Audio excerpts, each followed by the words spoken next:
ಎಂದು ನಿನ್ನ ಮಣಿ ಬಡಿತೈತ ರಾತ್ರಿ ಹಗಲ ಕನಸು ಕಟ್ಕೊಂಡ ಕೂತಿದೆ ಮೂಲ್ಯಾಗ.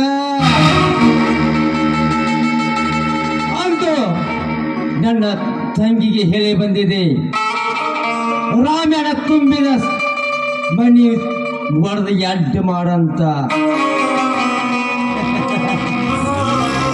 ಲೆಕ್ಕಾಚಾರಿ ನಾ ಹೇಳಿದಂಗ ನಮ್ಮ ತಂಗಿಯವ್ರ ಮಣಿ ಹೊಡೆದಾಳನೋ.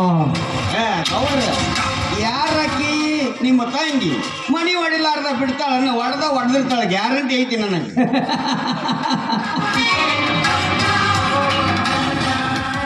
ಲೆಕ್ಕಾಚಾರಿ ಆ ರಾಮಾಯಣ ಮಣಿಗೆ ಹೋಗಿ ಬರೋಣ. ಎಲ್ಲರ ಜೀರ ಕರ್ತ ಅವನ ತುಂಬಿದ ಮಣಿ ಹಂಗ ತುಂಬಿದಂಗಿತ್ತಂದ್ರ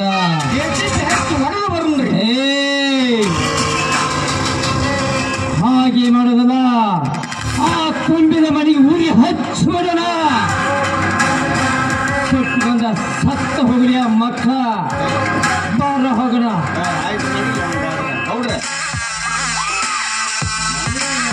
ಹೊಡಿತಿರ್ತಾರೆ ಮಣಿ ನಿಮ್ಮ ತಂಗಿ ಹೊಡೆದಿರ್ಬೇಕಲ್ರಿ, ನೀವೇ ತಲೆ ಕೆಡಿಸ್ಕೋಬೇಡ್ರಿ. ಸರಿ, ನಮ್ಮ ತಂಗಿ ರಾಮಾಯಣ ಮಣಿ ಹೊಡೆದ ಕರಿ ಆದ್ರ ನಿನ್ನ ಬಾಯಿ ತುಂಬ ಸಕ್ರೆ ಹಚ್ಕೊಂಡು ಹೋಗಲಿ. ಸಕ್ರೆ ತಿಂದು ಶುಗರ್ ಆಗತ್ತೈತ್ರಿ ನನಗೆ. ಸಕ್ರೆ ಬ್ಯಾಡ್ರಿ, ಏನಿದ್ರು ಒಂದು 2 ಕ್ವಾರ್ಟರ್ ದಾರು, ಒಂದು ಹೋತಿನ ಬಿರಿಯಾನಿ ತರಿಸ್ಬಿಡ್ರಿ. ಆಯ್ತು, ಬಾರೋ ಲೆಕ್ಕಾಚಾರಿ ಹೋಗೋಣ ರಾಮಾಯಣ ಮಣಿಗೆ.